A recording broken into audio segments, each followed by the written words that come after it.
Aaron Ross Coleman. You're a writer and journalist published in the New York Times, GQ, The Nation, BuzzFeed, The Intercept, CNBC, and more.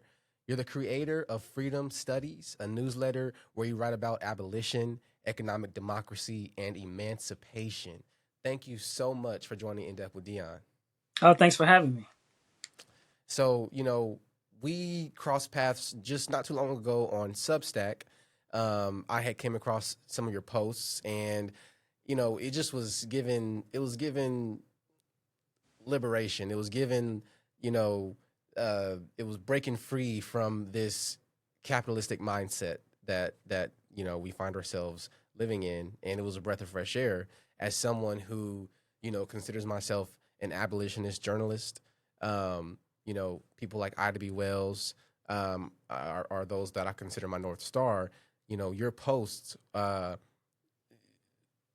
seem to speak to what a lot of us feel but don't know how to articulate. Certainly, yeah, that's my aim, and I identify as an abolitionist too. Although, and we can talk about this, I feel tension with the term. I really am drawn to the work of Du Bois, and I like the framework of abolition democracy because I think it is. I think it speaks to and it defines what freedom means. Like I know if you're in a lot of journalistic circles or activist circles or even intellectual circles, abolition, they think of it as a creative exercise, but for a lot of general readers, I think that they think of it as a void, I think they hear it literally. And so to be an abolitionist is to write about, they think, tearing something down, getting rid of something. And particularly as a Black writer, I have a deep fear that many people conflate abolition with austerity. Like just living through the Great Recession, or, a lot of us have parents or grandparents who lived through Jim Crow. Like there is no lack of familiarity with absence, that the state will not provide a service, that it'll take a school away, that it will take, you won't have, a public safety force, that you won't have public parks, that you won't have libraries and things like that. And so while I love abolitionist theory, I love abolitionists. A lot of my books up here are from Reconstruction era, and even like neo-abolitionism as well. I see myself like firmly rooted in the movement, but I also have a kind of even if it's only rhetorical tension with the term sometimes. But I don't know about you and your reporting. I find that sometimes even when I talk to abolitionists and you're interviewing people, part of your job is, even if you believe in a movement, to have a certain kind of journalistic skepticism, and so you have to ask questions. And I think even though the understanding of the term is generative, it is creative. I have found in the past that during a lot of my interviews, when I ask about the creative side of abolition, when I ask about the generative side of abolition, a lot of the answers are kind of fuzzy. And so when I think about freedom and I'm writing about it, and this is part of the reason why I started the new Substack, I wanted to put the emphasis on defining freedom as a positive vision, in addition to as a mission to deconstruct oppressive systems. One thought, 1 second. Sure. I told you I wasn't lying. Oh no, man. Spring. Y'all, it is allergy season in full swing, and I unfortunately am allergic to pollen, so Sucks. I'm getting extra beat up here. I appreciate that because I think it's important to make that distinction between what we're trying to tear down and what we're trying to build. We're recording from the outskirts of the Greenwood District, which is home to the original Black Wall Street in Tulsa, Oklahoma.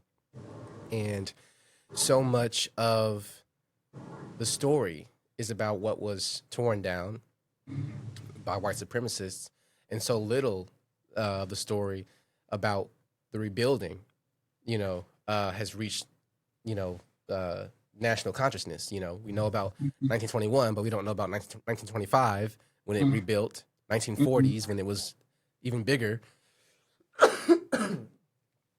Excuse me. And so that brings me into my first question, which is when you talk about abolition democracy, as a journalist in this work, you know, you've been published in some of the most notable national outlets. Uh, how how does abolition democracy inform your work? You know, how do you implement it as a journalist and a writer? Yeah, that's a great question. You know, this is part of the reason why I started my own publication because I'm sure, as you know, the journalism that the public sees has to go through a whole process, and oftentimes it's a debate, it's a fight that happens in newsrooms. And for me, like, you know, wanting to write stories that I think reflect the ideas and the spirit and the principle of abolition democracy is just it's been a fight, you know, because most newsrooms are overwhelmingly white. At least most of the ones I've been in. You know, I was in New York for a little while. I worked at Vox, and it's shocking because these are some of the blackest cities, you know, in the country. You're talking about Washington D.C., formerly Chocolate City, and New York City. You know, like I'm sure, like by volume, has the most black people.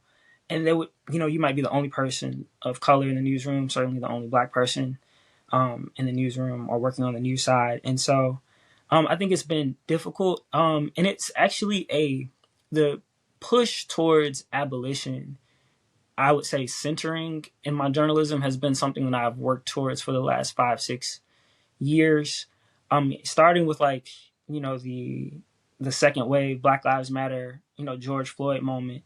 I think that's when, as a modern term, um, you know, abolition reintroduced itself into the conversation. Even if you don't count like prison abolition, I think police abolition kind of just hit, you know, with a new sense. But and even more recently than that, I think the problem that bothered me in my own journalism was that it was a project to study problems.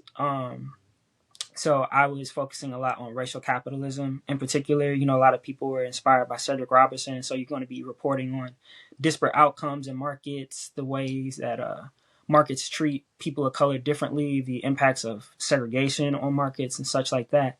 But it just felt like, you know, as a reporter, as a writer, essayist, that you're getting a better and better understanding of the problem, but you don't know what the solution is. And I think your readers feel the same way. And burnout is something I take very seriously with myself, but also amongst my readers. And, you know, there's so many people who I think after being really activated in the, you know, Black Lives Matter years, they became exhausted because you can only look at so many lynchings. You can only read so much about how bad capitalism is or sexism or, you know, police brutality or any of the particular issues. And what I didn't see in the journalism was anything that got beyond either a description, a very intense description of a problem, or B, a kind of coverage of resistance. But to me, even writing about and thinking about resistance, even if you're covering, you know, protest movements or whatever, to me, that's still in conversation with whatever the problem is. It's not seeking to get beyond it. Um, Yeah. and like, and some of this came from like some of my reporting too. Is like I would even talk to, you know, police abolitionists or you know, prison abolitionists, but especially on the police abolition side. When I was in newsroom in 2020, the only book out at the time that I could find was Alex Vitale's, I believe it's called The End of Police. And so, you know, especially working as at Vox, which does a lot of like deep policy work, you're trying to find as much backing as you can, but it felt thin, you know, in terms of the literature. At the time, there's more stuff now, but at the time, you know, it's thin. And even interviewing people, people were putting ideas together in real time.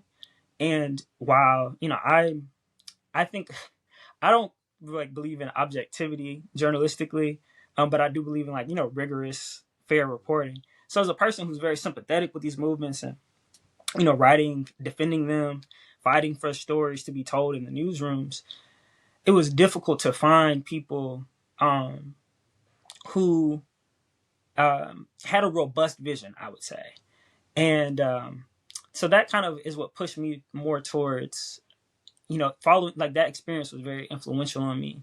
Like, wanting something to exist, but it's like if you're in a policy newsroom, and if the policy's thin, really having to work to get it up, and you're seeing people trying to sell something in real time, and some of it goes well, some of it doesn't. And that really convinced me, or maybe compelled me, to like really want to build out what the affirmative vision for a lot of different abolitionist movements are. I was covering, police brutality at the time, but I really write centrally more on the economy.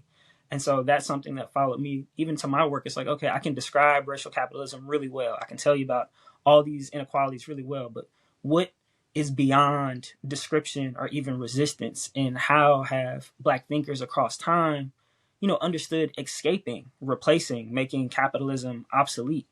And so that's what my new work is.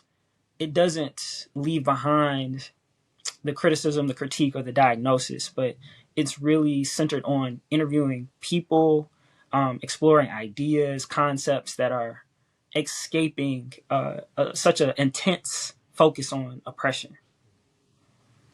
No, I really feel that, and I think that burnout is something that has really been a major factor in the makeup of these protests in this second Trump era. You Mm-hmm. know, we're not seeing Black people leading a lot of these protests. We're seeing them activated in different ways. Mm-hmm. Um, and one more second. You good? For me, it resonates with me because that's kind of what the journey I've been on. So writing for an online Black-owned news outlet for several years, we've become experts at naming the problem, naming those behind the problem, Mm-hmm. and following the resistance, right? Mm-hmm. But it got to a point where I'm like, what am I really giving my readers? Mm-hmm. Not even just like, is it new information, but like, is this helpful? Mm-hmm. Is it making an impact? Is it doing anything to affect the situation? And part of my motivation for starting this podcast, for starting my own newsletter, was I wanted to focus and highlight perspectives that are part of the solution, not just part of the problem. And one example, we've had lots of wrongful convictions here in Tulsa. We've had 3 wrongful conviction settlements in the past year, Wow. totaling over $45 million that the city of Tulsa taxpayers have paid out. And there is just now beginning to be more of a talk around conviction integrity units, the solution side, or, Mm-hmm. at least an effort to reach a Sure. solution side. And so, I am currently working on more of a deeper dive into the costs of wrongful convictions versus the costs of conviction integrity units, Mm-hmm. and just the impact on people's lives. And I think that, as journalists, we do owe it to our readers, and as Black thinkers, as Black thought leaders, to offer visions beyond resistance. Sure. Like, I mean, I was just on a following up on the burnout point. I Mm-hmm. feel like people don't get burnt out of being free. You know, it's like you can get burnt out of like studying violence. You can get burnt out of studying oppression and subjugation. But like, and I've experienced this even as I've shifted what I've been reading. Like, so you can read about, Fannie Lou Hamer being assaulted by the police, but you can also read about the Freedom Farm.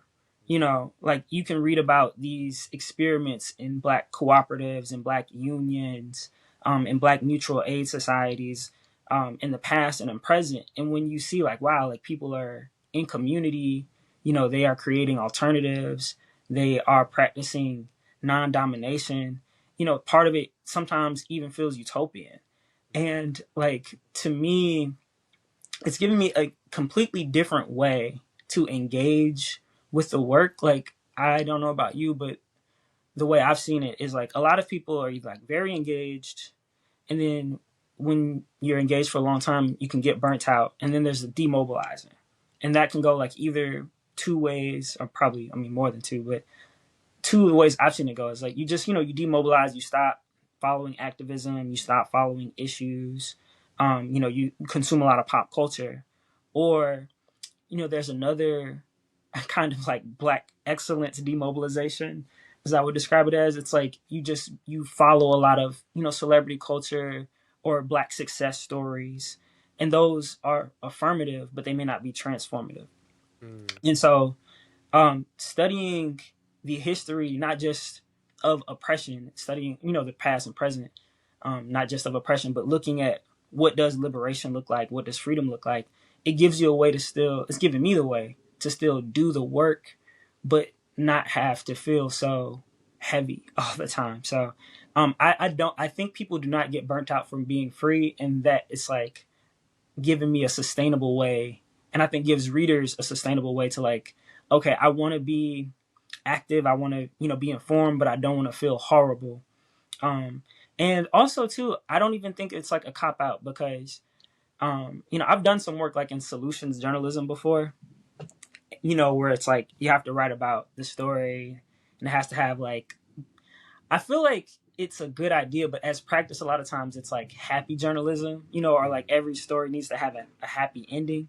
But I found that a lot of those stories don't really meet the problems at the scale they exist, So it's like I'd cover a story about gentrification in Atlanta and how the new Falcon Stadium is moving whole neighborhoods, but they're like, well, in the community benefits package, there's money for a credit union, So they're like, make sure you write about the credit union. So it's like, I don't think that abolition, democracy in journalism is that kind of like putting a positive spin on it. I think it's engaging with people who think as seriously about liberation as we do think about oppression.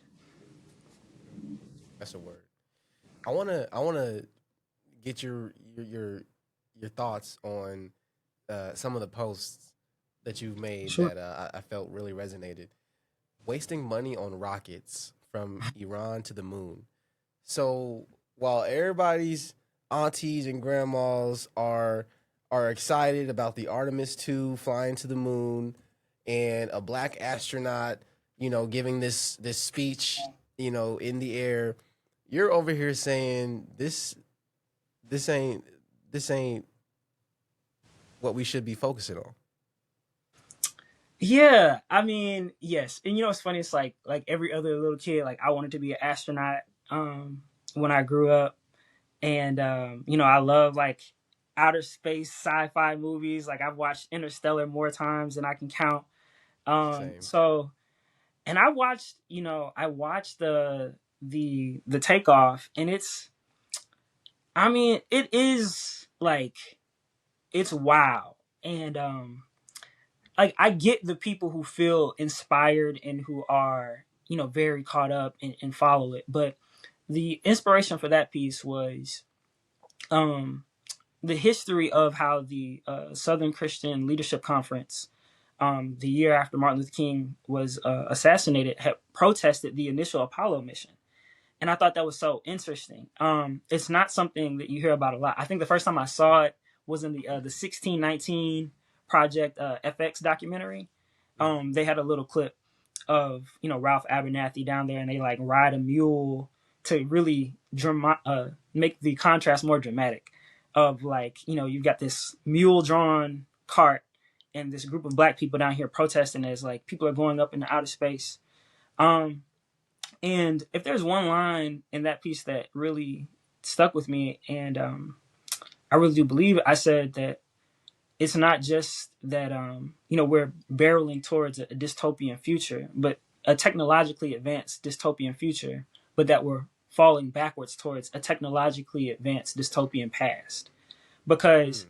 I think like we always think of like, if you watch these movies like Blade Runner, or the Hunger Games or whatever, where they have all this advanced technology, but it's very, it's like authoritarian. Like, oh, like that's crazy that they would have that kind of society. Movies like Elysium.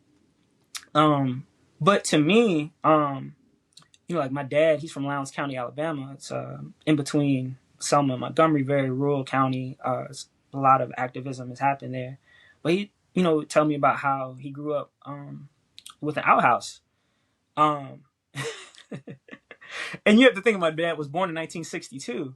And so it's like there are people in America who, did not have indoor plumbing in the United States of America, the wealthiest nation in the history of the world, while we're going into outer space. And you're just like, and that's a technologically advanced dystopian past. And it's still happening now. The Trump administration, they canceled so many programs because, anything that had the word diversity in it. And the thing is, like in Lowndes County, Alabama, they were having issues with the septic tanks. Not everybody had a septic tank, so you have excrement in people's yards. And they canceled, the Biden administration, set aside federal money to address that, but they canceled it because it was DEI. So again, 50, 60 years later, blasting off into space again, this time to literally go find, polar ice caps on the bottom of the moon and see how they can filter the water on the moon so that they can have water to build a colony on the moon. And you have people who have contaminated water, in Alabama, everybody knows about Flint. And so, I think that, you see, if you look in the past and even in the present, like, people have always felt like it is a unjust budgetary item. But at the same time in that piece, I do talk about how many Black people have loved space. I'm a big Crit fan, across multiple of his albums, Cadillactica, it's space themed. People love the work of Sun Ra or Janelle Monáe, or I love Stevie Wonder too. He has a song Saturn. And so I don't think that it's an either or, and Black people have never asked for an either or, but I think what we've always wanted was like, if we got the money to go do all that, we can have running water that's clean here. And if one of them is going to happen first, it would be here. And the other thing about this, and I don't know how you feel about it, I don't even think that progressive people who have critiques of space travel even feel like every problem on Earth has to be solved before you go into outer space. I think that you just need to feel like your problems are a priority, like that it's on the list. Like if you told me it's like, we are working on the water, we're working on the schools, we're working on the housing. They'd be like, and we're not going to fix it all this year, but it's a line item in the budget. I think people will be like, okay, well, we'll get there. But I think for people who feel completely abandoned, by the federal government or who are in debt to the federal government, to see that they have money to go into outer space just feels like the ultimate insult. Yeah, slap in the face. Mm-hmm. Tech and the government are kind of hand in hand. I think the biggest visual of that was Trump's inauguration, where you had, the CEOs of the biggest tech companies in the front row, ahead of former presidents. One other quote from you that I saw on Substack: advertising tells us that our pain is not the product of capitalism, but is the product of buying the wrong products. Break that one down for me. Yeah, so that was actually inspired by a piece that I did for The Intercept earlier this year. And, like, I don't know if you watched the Super Bowl, but it was, and it's not just the Super Bowl. I have been having this feeling for a long time watching footballs, like typically when I'm watching live TV and I'm seeing commercials. It's like every commercial is telling you that capitalism sucks. And it's like, these are capitalists telling you that capitalism sucks. So there's like, from this year, there was the Budweiser commercial where they have to work on a Sunday. And they're all in the office and everybody's so sad. And they're like, oh man, like, I can't believe I have to work on a Sunday. And they're binge drinking at work. So they open the file cabinets and they have, Bud Lights and like, and you're like, wow, this is like a Bernie Sanders-esque critique of like just in time scheduling, that like people have to come into the office and they can't be with their family and they're getting through it through, mild alcoholism. But it's like, Budweiser, huge conglomerate, owns all the beer, is telling you like, yeah, this sucks. Or like, I mean, there was I think it is an Indeed commercial. They had people wearing giant resume suits. So you're not a person, but it's like a mascot size resume suit. And they have a little head cut out. And all the people are trying to get a job, and they're in the hallway and they're bumping into each other in these suits. And when the people, they go to sit down for the interview, the prospects, the interviewer is throwing baseballs at them and they're dodging the baseballs. And this is the firms, they're telling you, and this is what you want. You want a job. And so the contradiction for that piece was that, the capitalists know how bad capitalism is, but they have to make an emotional connection with, their consumers if they're going to get them to buy the product. And the way to make that emotional connection is to be honest. And so they're honest. They're like, this sucks. But instead of saying like, oh, like this sucks because you're living in this oppressive system, they say this sucks, but if you have a Bud Light, a little bit less bad. Yeah, if you use Indeed, the other one that I love this year was the guy who's like at work, and it's a Carnival Cruise commercial, and his phone is ringing, and he was like he's like a lumberjack or something, and his phone just keeps ringing and ringing. And he's like, oh, just 1 second, and he takes his hammer and he just smashes and smashes and smashes the phone, and they're like, find your fun again, go on a Carnival Cruise. And so I thought it was just remarkable. And I don't know if it's like how big of a change it actually is, or if it's just something, that you feel now that you get older. But I remember when I was younger, like the idea that, people are selling you capitalism as like something luxurious, something fun, something that you want to participate in. But as, America has declined, as the social safety net has been hollowed out, I get the sense that advertisers get the sense that message isn't landing as much anymore. And if you want to continue to be relevant, if you want to connect, with users and consumers, you have to be as honest as you can with them before you lie to them. Wow. I mean, that's a whole word. I mean, when we think about the birth of advertising and public relations, right? It came out of government propaganda. Oh, sure. Trying to sell us support for a war, and that turned into a whole industry. Mm-hmm. Another one that I really loved has to do with hip hop. Hip hop's crisis is that so much of its bravado, posturing, and flexing fires off at the plundered and not the plunderers. And I feel like I have an idea of what you mean by this when we think about who owns not only the industries, but who has created the policies and practices that have divided our communities in a way to where, you've created winners and losers. So can you talk about what is it you mean when it comes to hip hop? Yeah, man. Like, I love like 2010s hip hop. Like that's when I was coming of age. So you're listening to Big Sean and Drake and Kendrick and Crit and Wale and, like you're on Dat Piff or live mixtapes, before streaming. And so it's like, I loved all these guys and I love them all equally. So I was a person who was very torn up by the rap beef, the great Kendrick Drake rap beef. And, something that bothered me was like, I've always loved an artist like Kendrick. Like I like Kendrick a lot. And I think for a long time, Kendrick's music felt very inaccessible to a lot of people because, he's a dense artist. He's doing jazz rap. There's a lot of metaphor and simile. And so I think he had a devoted group of fans. But, he never was like the pop artist. And I don't think that his art was ever really that explicit, right? But even though he would be critiquing anti-blackness, or he'd take little jabs at, like Donald Trump and stuff, for example, a lot of his art was very hidden behind metaphor.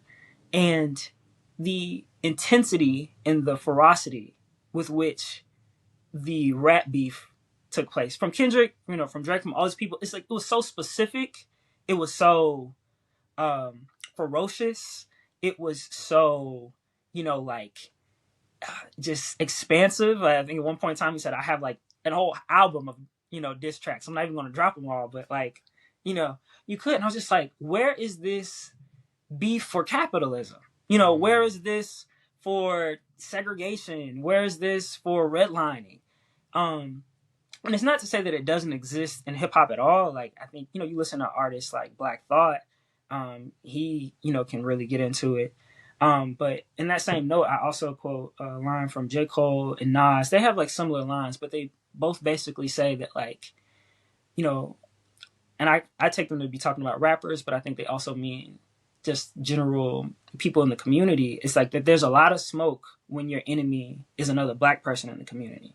But if you have to go against the federal government, none of that energy is there.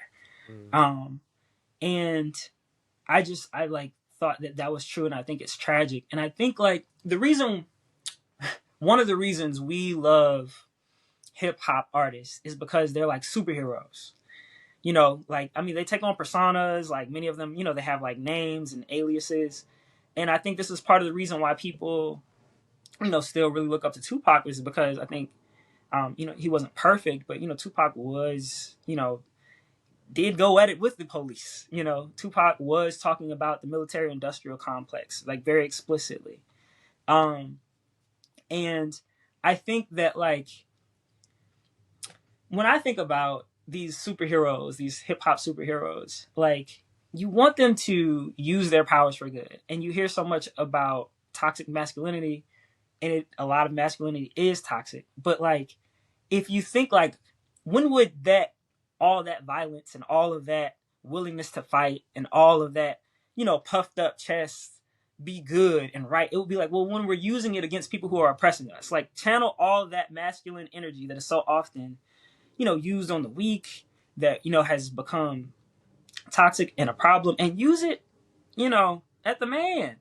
And, it's not to say that it doesn't happen, but it's not really the main point. I think people are afraid, and I understand why, because, the consequences from the state, from funders, from your sponsors, are going to be way more serious than anything that another rapper or somebody in your hood could do to you. But I don't think that it lives up to the mantle and what we want these people to be. So that was that post. No, I feel that. Last year during Juneteenth here in Tulsa, we had a panel discussion about hip hop and justice. And there was some representatives from the industry who are trying to organize some artists to be more on the activism side for the people. And they opened up about the reality of, it's an industry where artists are encouraged to sell us, drugs, death, Sure. and sex, to the point where even in their contracts sometimes there are certain things that they're encouraged to include, and there are certain things that they're encouraged to exclude. When we think about on a general scale, right? Hip hop is one area where we have Black people with influence, but whether it's music, art, media, the boardroom, I want to leave us with this question, which, is how do we as Black people who have some type of position of influence or proximity to power, how do we incorporate abolition democracy in our work, no matter what type of work it is? Yeah, I think it's a great question. I just finished reading and reviewing this book.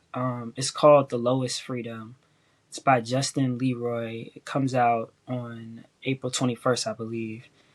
And it's a book that it's really all about abolition democracy. And it's a book that makes the case that 19th century Black thinkers had anticipated the arguments that Du Bois would make about abolition democracy in Black Reconstruction. decades before he wrote the book. And the definition of abolition democracy, of, like, and reparations and freedom that he talks about in that book, it's not just the end of slavery, the end of oppression. And this might be me adding a little bit. It's not even just like reparations as a cash transfer, but it is the restructuring of the relationship between labor and capital. So it's not like, oh, I get the right to participate in this system now. Like, I'm free. I'm no longer, excluded, or I'm no longer a slave. Like, I can participate in the system as is. It's a true freedom, true abolition democracy is a changing of the system. And like, that's something that really sticks with me. And I think it's like, you talk about like Black people who are in positions of power. I think ultimately the work of abolition democracy is to change the structure of power. I think one issue that has become very apparent to me in my professional life is that a lot of professional Black people have gotten very good at talking about structural racism and suggesting symbolic changes, and so it's like, if the fix to structural racism isn't having a Black person on the board of directors, like, it's probably like, I'm not going to say not having a board of directors, but maybe, opening up to how do people get those board seats? Are those board seats elected by the employees? Do you give 60% of the board seats to your workers, and the workers can elect the people and participate that way? And so now the board is democratic. It's not about making the board Black or Blacker. I mean, that's good, but it's also about changing how it works. It's about changing the structures. And even if you think about something like affirmative action, which is good, it's really meant to integrate into, the power structure. It's not meant to change the power structure. So I think what abolition democracy does is it doesn't just ask for inclusion, whatever your work is, but it changes the structures of power. When I think about like businesses, I write a lot about economics. A line I've been turning over a lot is not just who owns the business, but it's how the business is owned. So it's like, yes, support Black-owned businesses, but is that Black-owned business a union shop?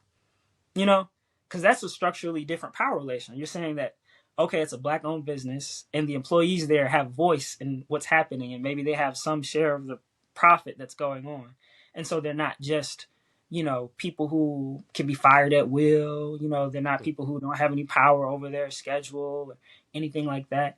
Or even better, is that Black-owned business a cooperative, and all of the people working there have voice and don't only get a share of, the profits, but get a share of the wealth? Like, that more robust vision is, at least economically, as I write about, that gets you towards abolition democracy. People, they envisioned abolition democracy. In Black Reconstruction, Du Bois writes a lot about industrial democracy. And he says it was one of the great, tragedies that Reconstruction was ended, and that America wasn't able to create an industrial democracy. Instead, Reconstruction goes into the Gilded Age with, these horrible, horrible factory working situations and such like that. People are forced into wage labor where they don't have, at the time, there's no weekend. There's still, child labor. There's still, there's no workers' compensation for Black workers. You may not be getting paid in cash. You may be getting paid in script. You may be sharecropping. So that wasn't the vision of liberation that was abolition democracy that Du Bois was talking about. He was talking about industrial democracy, in which the economy at large would be accountable to and have, a democratic relationship with the people in it. So I think that the call of abolition democracy, wherever you are, it's not only to integrate into the power structures, but it is to democratize them. It is to change the structure of power such that, everybody has some power, and that, you're not in this world of bosses and temp workers, slave employees. You're not in this world of landlords and tenants who can be evicted at any point in time, but you are moving through a world in which people have some amount of economic stability, some amount of economic equity, and so that when you are interacting with other people, it's not a hierarchy game, but you're seeing people eye to eye, and the work is to create that kind of environment or relationship wherever you are. Man, you preaching. I'm Um, reading, man. so, so people can find Freedom Studies on Substack. Yep, yep, Um, how that's else me. can they support? How else can they support your work? Oh man, go to the Substack. It's FRDM Studies, or you can follow Aaron Ross Coleman at Freedom Studies. I think it's really important to me because one of the most unfortunate ironies of like writing about economic justice is that a lot of the publications, a lot of the leftist publications, a lot of the progressive publications, they all run on contract work, Mm, ununionized contract work. You get no equity. You maybe get $500 for a story. And so it's like, yeah, you're covering the union protest, but you're not in the union either. Like man, I think a lot of people would be surprised um, if you read progressive news to find out that the people working there are not in a progressive labor situation.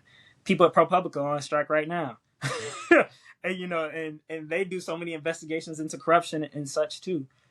And so I mean, freedom studies for me was trying to resolve that tension.